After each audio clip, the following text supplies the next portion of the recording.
நல்லா நினைச்சுக்குங்க, உங்களை நேசிக்கிறவங்க உங்களுக்கு கிடைக்கிறது ரொம்ப ரேர்.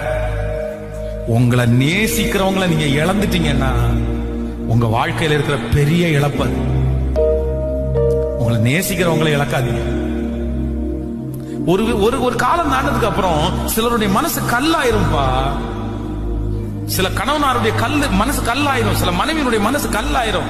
இவருக்கு எவ்வளவு செஞ்சாலும் அப்படிதான், இவருக்கு எவ்வளவு அந்த மாதிரி ஒரு கல்லாக்கிட்டாங்கன்னா அதுக்கப்புறம் கஷ்டம் பிரதர், கஷ்டம் சிஸ்டர்.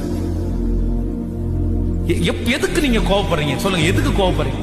ஒரு ஹோட்டல்ல போய் உட்கார்ந்து 5 நிமிஷம் லேட்டான கோவம் வருதா? இல்ல இல்ல.